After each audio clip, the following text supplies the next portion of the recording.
Hello, नमस्ते। मेरा नाम आशुतोष गर्ग है और मैं फर्नेस इम्प्रूवमेंट्स में पिछले 30 साल से कार्यरत हूँ। हम लोगों ने बहुत सारे फ़ैड हीटर पे वीडियोस बनाए, लेकिन अभी तक जो भी वीडियोस बनाए थे, वेबिनार्स किए थे, वो इंग्लिश में किए थे। तो अभी कुछ ऐसा लगा कि बहुत सारे लोग जो हैं, ख़ास करके जो ऑपरेशन में हैं हमारे भाई-बहन, उनको इंग्लिश में वो थोड़ी-सी मुश्किल होती हो। तो मैंने ये श्रृंखला आज शुरू करी है जुलाई 1 2026 से। और इसमें मैं जहाँ तक हो सकेगा हिंदी में आपसे बात करूँगा और हिंदी में आपको फायर हीटर ऑपरेशन के बारे में समझाऊँगा। आपके पास कोई भी प्रश्न है, आप मेरे से पूछ सकते हैं ईमेल के द्वारा या लिंक्डइन के द्वारा या व्हाट्सएप के द्वारा। मैं सभी चैनल्स पे उपलब्ध हूँ और आशा करता हूँ कि आपको फायर हीटर्स का ये ट्रेनिंग जो है हम कर रहे हैं, ये आपको पसंद आएगा। तो इस कोर्स में हम क्या-क्या करेंगे? पहले इंट्रोडक्शन से शुरू करेंगे, फिर हीटर के जितने भी कंपोनेंट्स होते हैं उनके बारे में जानेंगे, डिफरेंट टाइप्स ऑफ हीटर्स के बारे में जानेंगे, जो रिफाइनरी में, फर्टिलाइज़र प्लांट में, एथिलीन प्लांट्स में जितने भी हीटर्स होते हैं उनके बारे में समझेंगे। फिर fuels, fuel gases and combustion process जो है उसको समझेंगे। हीट ट्रांसफ़र, रेडिएंट में कैसे हीट ट्रांसफ़र होता है और कन्वेक्शन सेक्शन में कैसे हीट ट्रांसफ़र होता है। स्टैक्स एंड ड्राफ्ट की इंपॉर्टेंस समझेंगे। रिफ्रैक्ट्री, फिर बर्नर्स पे आएंगे, लो नॉक्स बर्नर्स पे आएंगे, एससीआर के बारे में बात करेंगे और फिर उसके बाद और भी जो भी कुछ बच जाएगा उनके बारे में बात करेंगे। तो प्रश्न ये उठता है कि हम हीटर्स के बारे में क्यों बात कर रहे हैं? अगर आप रिफाइनरी में काम करते हैं, आप फर्टिलाइज़र प्लांट, अमोनिया प्लांट में काम करते हैं, एथिलीन प्लांट में करते हैं, तो आपको ये पता होगा कि हीटर जो है वो सबसे इम्पोर्टेंट माना जाता है। और क्या हो रहा है कि बहुत जगह जो है, जो क्रूड हम रिफाइन करते हैं, साफ़ करते हैं, वो हैवी होता जा रहा है, भारी होता जा रहा है। तो हमें उसको साफ़ करने में, प्रोडक्ट्स बनाने में और हायर टेम्परेचर पे ले जाने की ज़रूरत पड़ती है। दूसरा, जो रिफाइनरी के मालिक हैं, जो रिफाइनरी के ओनर्स हैं, वो चाहते हैं कि हम ज़्यादा से ज़्यादा गैसोलीन बनाएँ, ज़्यादा से ज़्यादा डीज़ल बनाएँ और इन सब के चलते हुए जो है हीटर के ऊपर सारा भार आ जाता है। और जो इंडस्ट्री में मैं देखता हूँ कि हीटर्स में बहुत सारी तकलीफ़ें हैं, जैसे ओवर फायरिंग। अगर आपके हीट एक्सचेंजर ट्रेन काम नहीं कर रही है तो आपका जो इनलेट टेम्परेचर है वो 20 डिग्री लोअर है, 20 डिग्री सेंटीग्रेड। सो आप वो जो टेम्परेचर की कमी है वो हीटर में पूरी करते हैं। तो हीटर में पूरी करेंगे तो कैसे करें, पूरी करेंगे? आपका जो टेम्परेचर, जो फायरिंग रेट है वो बढ़ जाएगा। बढ़ जाएगा तो हीटर में प्रॉब्लम शुरू हो जाएगी। हीटर में शॉर्ट रन लेंथ की प्रॉब्लम शुरू हो जाती है, कोकिंग की प्रॉब्लम शुरू हो जाती है, हाई ट्यूब मेटल टेम्परेचर्स की प्रॉब्लम शुरू हो जाती है। दूसरा, अगर आपका स्टैक टेम्परेचर ज़्यादा है तो उससे भी एफिशिएंसी का इशू आ जाता है, CO2 green house gas emissions का इशू आ जाता है। तो हीटर जो है काफ़ी इम्पॉर्टेंट इक्विपमेंट माना गया है रिफाइनरी में, पेट्रोकेमिकल प्लांट्स में, अमोनिया प्लांट्स में। तो नॉर्मली जो हीटर्स होते हैं वो एक रिफाइनरी में 30 से 60 हीटर होते हैं और बहुत बार इनका जो डिज़ाइन होता है वो बहुत टाइट होता है। और जैसे मैंने बताया पिछले स्लाइड में कि ऑपरेटिंग कंडीशंस जो हैं बहुत आसानी से डिज़ाइन कंडीशन से आगे निकल जाती हैं, क्योंकि इनलेट टेम्परेचर जो है वो नॉर्मली हमने देखा है 15-20 डिग्री सेंटीग्रेड कम होता है। और कई बार क्या होता है कि अगर आप ऑपरेशन ठीक नहीं करेंगे हीटर का, तो आपकी ट्यूब रप्चर हो जाता है, ट्यूब लीकेज हो जाती है, यू नो और भी बहुत सारे हादसे हो सकते हैं जिनसे जान का, माल का नुकसान होने की वो रहती है, संभावना रहती है। तो आइए हीटर्स के बारे में बात करते हैं। तो रिफाइनरी इंडस्ट्री जो है वो खाली 125 130 साल पुरानी है। तो 150 साल हो गए होंगे मतलब रिफाइनरी को बने हुए। तो फायर्ड हीटर्स जो हैं वो सन 1800 से जो है बनने शुरू हुए, और जो शुरू में बने वो बैच ऑपरेशन के लिए बने थे। वो बिल्कुल ऐसे थे जैसे कढ़ाई पे जो है आपने तेल रख दिया और नीचे से आग जला दी। बैच प्रोसेस जो था वो था। वो उस प्रॉब्लम उसमें क्या होता था कि कुकिंग बहुत जल्दी हो जाती थी, तो बहुत सारी बैच फर्नेसेस बनाई जाती थी। ये ऐसी फर्नेसेस, शेल फर्नेसेस जो थी बनाई जाती थी, जो एक साफ होती रहती थी, बाकी चलती रहती थी। और 20वीं शताब्दी में ये जो ट्यूबुलर कॉइल है, इसका इंट्रोडक्शन हुआ। और शुरू में जो हीटर्स बने वो कन्वेक्शन सेक्शन वाले हीटर्स थे, जिनमें फ्लू गैस रिसर्कुलेशन से हीट सर्कुलेट होती थी। अगर ज़्यादा पता करना है हिस्ट्री के बारे में, तो ये किताब है जहाँ से मैंने ये पिक्चर ली है, refinery operation bye bill burger. इससे आप पूछ सकते, देख सकते हैं। ये एक और डायग्राम है हीटर्स की जो शुरू में बनी। इसमें यहाँ पे फायरिंग हो रही है, यहाँ पे जो है ये छोटा सा जो है, यहाँ पे शेल पाइप स्टिल फर्नेस बनी हुई है, और फिर ये ऊपर जाके वहाँ पे डिस्टिलेशन होता है। तो फर्नेसेस की बहुत शुरू में जब बनी, वो बहुत सारी फर्नेसेस बनी, और फर्नेसेस जो होती थी वो एम्पिरिकल डिज़ाइन होता था कि मतलब अगर फर्नेस काम कर गई है तो हम बाकी फिर उसको बाकी उस जो उसका डिज़ाइन जो था वो बैक कैलकुलेट कर लिया करते थे। तो ये मैं आपको दिखा रहा हूँ, डिफरेंट डिफरेंट टाइप्स की फर्नेसेस हैं जो इंडस्ट्री में यूज़ हुई पिछले 100 सालों में। डिफरेंट डिफरेंट टाइप की ये side fired furnace very common थी with a down draft convection, नीचे में फ्लू गैस नीचे जाती थी। ये एंड वॉल फायर्ड फर्नेस थी, बीच में ये ब्रिज वॉल लगी हुई है, ऊपर कन्वेक्शन है। ये फर्नेस भी वेरी कॉमन थी, नीचे फर्नेस फायरिंग है, ऊपर 2 रोज हैं, फिर उनके ऊपर रिफ्रैक्टरी के टाइल्स रख देते थे, पर यहाँ से जो है ये कन्वेक्शन सेक्शन बनाते थे। ये ए फ्रेम फर्नेस है। ये फर्नेस काफ़ी मॉडर्न है, जिसमें दोनों तरफ फायरिंग हो रही है, बीच में ब्रिज वॉल है और कन्वेक्शन है। ऐसे ही ये कैबिन फर्नेस जो है, ये भी अभी भी डिज़ाइन इसका चलता है। तो डिफरेंट टाइप्स ऑफ फर्नेसेस जो हैं हम बनाते थे। सॉरी, ये और फर्नेसेस आ गई। Different different types of furnaces हैं। ये आपको ये जो थी, ये वर्टिकल सिलेंड्रिकल फर्नेसेस का पहला रूप है। उसके बाद जो नया रूप है वो भी थोड़ी देर में मैं दिखाऊंगा आपको। ये क्रैकिंग फर्नेसेस जो हैं वो इस तरह की बननी शुरू हुई। अब मेरे को पूरे वर्ल्ड में तो पता नहीं कितनी फर्नेसेस या कितनी रिफाइनरीज हैं, लेकिन यूएसए में जब मैं आया तो 1990 में कोई 300 रिफाइनरी थी। और आज घट के ये चार्ट मेरा शायद 5 साल पुराना है। मेरे ख्याल से 90 रिफाइनरियाँ जो हैं वो रह गई हैं जो इस देश में चल रही हैं। इसका मतलब 200 से ऊपर रिफाइनरी जो हैं बंद हो गई हैं। तो वही रिफाइनरी चल रही हैं जो सक्सेसफुल हैं, जो प्रॉफिट बना रही हैं और तेल साफ कर रही हैं, हीटर चला रही हैं। सो अप्रॉक्सीमेटली जो है कोई 2200 फर्नेसेस हैं यूएसए में।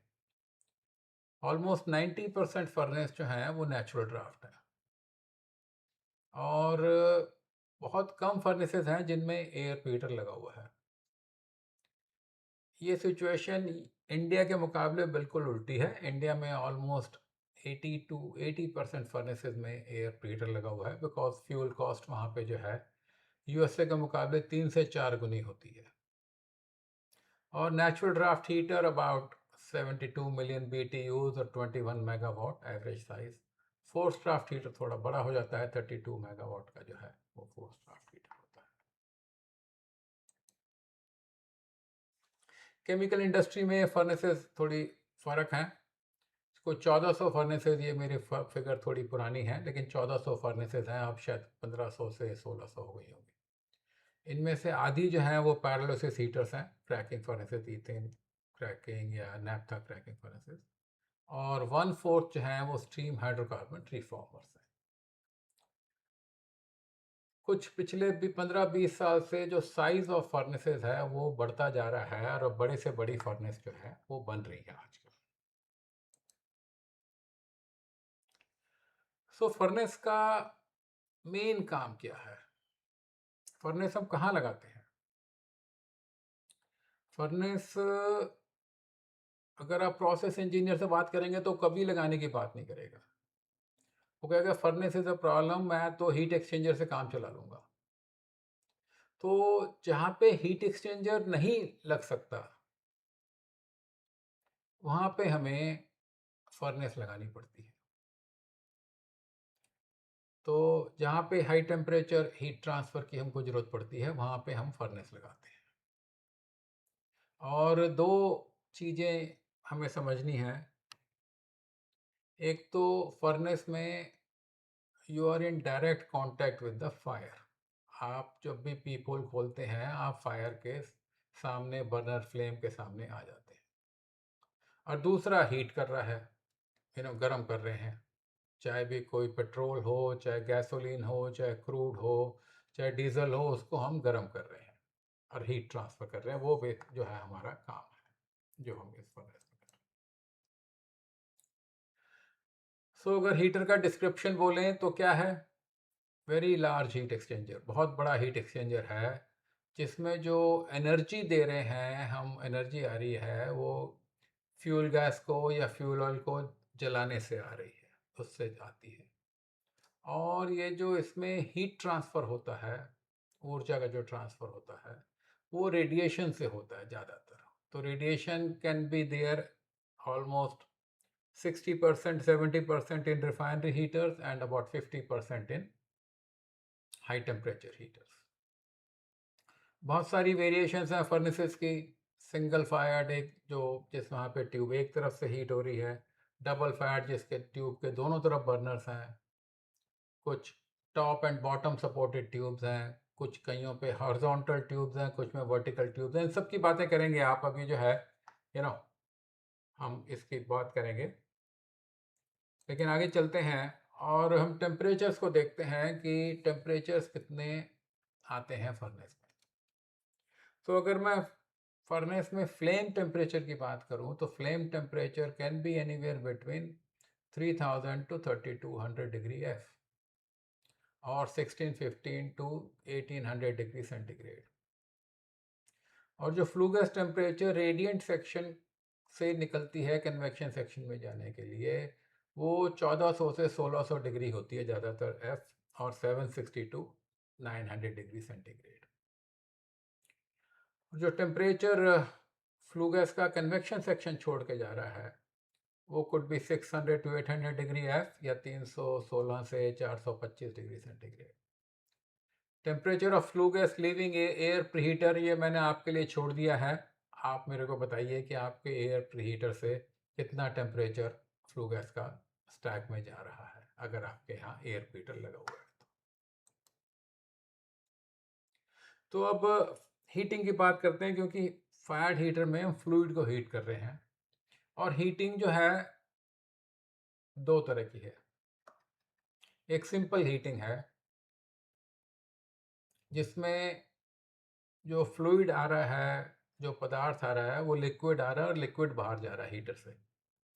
So liquid in liquid out या गैस इन गैस आउट। इसका मतलब इसमें कोई फेज चेंज नहीं हुआ, जो कॉमन सबसे सिंपल हीटिंग होती है, सेंसिबल हीट ट्रांसफर बोलते हैं इसको। दूसरा जो है वो heating with the phase change, that means liquid coming in but liquid plus vapour going out.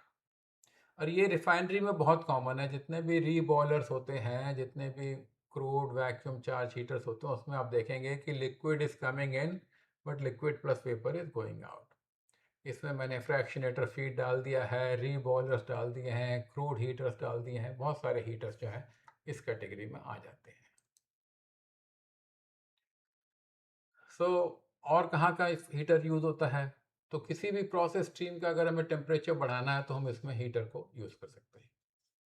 अगर कोई कैटालिटिक रिएक्टर है जहाँ पे एंडोथर्मिक रिएक्शन हो रहा है तो उसमें हम हीटर सप्लाई कर देंगे। किसी फ्रैक्शनेशन में जा रहे हैं तो भी हो जाएगा। कोई थर्मल या क्रैकिंग प्रोसेस है, या कहीं पे हमें स्टीम जनरेशन करना है, बॉयलर का जो मेन काम होता है वो स्टीम जनरेशन करना होता है, तो boiler is also like a fire heater actually, और fire heater is like a boiler, boiler पहले बने, फायर हीटर बाद में बने। तो ये मैंने लिस्ट किए, अब लिस्ट बनाई fire heaters in the industry, कहाँ कहाँ कौन कौन से हीटर्स होते हैं। कॉलम री बॉयलर होता है, फीड हीटर होता है, रिएक्टर फीड हीटर्स होते हैं, केमिकल प्लांट्स में हॉट ऑयल हीटर मिल जाएंगे आपको, क्रूड हीटर मिल जाएंगे, कोकिंग हीटर बहुत इंपॉर्टेंट होता है, इसके बारे में बहुत आराम से बात करेंगे। कैटालिटिक रीफॉर्मिंग हीटर्स होते हैं जहाँ पे हम ऑक्टेन नंबर इम्प्रूव करते हैं, you know hydrocracker charge heaters, hydrotreater charge heaters, vacuum heaters, visbreaker heaters. तो ये बहुत सारे जो हैं हीटर्स जो हैं रिफाइनरी में होते हैं जहाँ पे। और तीसरे तरह के हीटर्स जो हैं जहाँ पे खाली हीटिंग ही ना होके केमिकल रिएक्शन भी हो रहा है, ये तीसरे तरह का हीटर है, इनको क्रिटिकल हीटर्स बोलते हैं। इसमें सबसे सिंपल जो हीटर है वो डिलीट कोकर हीटर या कोकर हीटर हम जिसको हम बोलते हैं। फिर विज ब्रेकर आता है, हाइड्रोजन रिफॉर्मर या steam methane reformer ammonia plant में, मेथनॉल प्लांट में। ईडीसी क्रैकिंग, एथिलीन डाइक्लोराइड को क्रैकिंग करके वाइनल क्लोराइड बनाते हैं। पैरालिसिस हीटर्स, जहाँ पे हम नैप्था को या ईथेन को क्रैक करके एथिलीन या प्रोपेनलीन बनाते हैं। तो ये बहुत तरह के हीटर्स हैं जिनमें हम बात करेंगे। तो आइए थोड़ी सी बात करते हैं हीट की और एनर्जी मेजरमेंट की। Heat is a form of energy, जो हीट जो है एक एनर्जी का एक प्रारूप है। और जस्ट लाइक एनर्जी, हीट को हम एक जगह से दूसरी जगह ट्रांसफर कर सकते हैं। तो हीटिंग के यूनिट्स क्या हैं, ये आपको मेरे को बताना है कि हीटिंग के यूनिट्स क्या है और आपके फायर हीटर की क्या कैपेसिटी है। अगर आप जिस फायर हीटर को आप अपने यूनिट में ऑपरेट कर रहे हैं उसकी कैपेसिटी आप बताइए मेरे को। और दो तरह से हम कैपेसिटी मानते हैं, एक फायरिंग रेट बोलते हैं, एक प्रोसेस ड्यूटी बोलते हैं। सो ये दोनों जो हैं अलग अपनी अपनी जगह हैं। अगर आप मेरा यूट्यूब वीडियो देख रहे हैं तो मेरे को रिस्पॉन्ड करिए कि आपका फायरिंग रेट कितना है और प्रोसेस ड्यूटी कितनी है। मैं चाहता हूँ कि जब भी यूनिट में अपने जाएं और वहीं पे अगर आपको हीटर ऑपरेट करना है तो उसकी पहले ये क्षमता जानिए कि मेरा जो हीटर है ये क्या करने के लिए बना है, कितना टेम्परेचर इनलेट है, कितना आउटलेट है, कितनी ड्यूटी है इसकी, यू नो जैसे मोटर होती है, पंप होता है, उसको किसी को हम किलोवाट में मांगते हैं, किसी को हॉर्स पावर में मानते हैं। तो इसी तरह से हीटर का हमें जो है ड्यूटी कैसे मनाते हैं वो देखना है। और अब सबसे बड़े मुद्दे पे आते हैं। सब जगह आजकल हाहाकार मचा हुआ है, क्योंकि जब हम हीटर को चलाते हैं तो refinery gas, fuel oil burn करते हैं। और जब इसको बर्न करते हैं तो दो चीज़ें होती हैं। पहला तो ये खर्चा बहुत होता है, एनर्जी इंटेंसिव है। तो एक बैरल क्रूड को रिफाइन करने के लिए 0.44 मिलियन बैरल हमारा एनर्जी चाहिए होती है। और 100,000 बैरल्स पर डे की रिफाइनरी में अगर $4 का कॉस्ट एनर्जी, तो हमारा energy bill could be anywhere between $65 million year. तो अगर हम इतना खर्चा कर रहे हैं तो हमें मतलब बहुत पोटेंशियल है, हमें हर पीटीयू बचानी है। जहाँ पे भी हम सेव कर सकते हैं ताकि हमारा जो है खर्चा कम हो। अगर हम 1% भी बचा लेंगे तो 1% भी जो है ऑलमोस्ट $65,000 हो जाएगा। So these are big big efficiency improvement potential जो है हीटर्स में बहुत है, क्योंकि एनर्जी बहुत इंटेंसिव है। और दूसरा चीज़ जो अभी हमने बताया नहीं वो ये है कि आजकल सब जगह CO2 की बात हो रही है, पोल्यूशन की बात हो रही है, ग्रीन हाउस गैस वार्मिंग की बात हो रही है, एमिशंस की और ग्लोबल वार्मिंग की बात हो रही है। So we have to make sure कि हमारी जो एफिशिएंसी है वो हाईएस्ट हो जाए। तो इस पहले सेशन में हम आपको तीन ऑब्जेक्टिव लेके चलते हैं कि हमारा हीटर जो है वो मैक्सिमम एफिशिएंसी पे चले, लोएस्ट ऑपरेटिंग कॉस्ट। दूसरा, मिनिमम डाउन टाइम, मतलब हमारा हीटर चलता रहे, चाहे 2 साल चले, 5 साल चले, 8 साल चले। We want our heater to run without shutting it down, because अगर हम एक बार भी शट डाउन करते हैं तो बहुत पैसे लगते हैं, बहुत कम रिपेयर्स हो। And lastly, most important thing is we want to have safe operation. We don't want any accidents. We don't want any tube ruptures, leakages, fires in fire heaters. So ये प्रेजेंटेशन देखिए मेरा, और मेरे को feedback दीजिए कि और मैं क्या कवर कर सकता हूँ इस फायर हीटर वेबिनार में, क्या आपके लिए कवर कर सकता हूँ। And we will try to, हम कोशिश करेंगे कि जितना ज़्यादा से ज़्यादा हम आपसे फीडबैक ले सकें और अपनी ट्रेनिंग को मॉडिफाई कर सकें। ये ट्रेनिंग जो है मैंने आपके लिए ही बनाई है, तो आप इसे देखते रहिए और मेरे पास प्रश्न भेजते रहिए। धन्यवाद।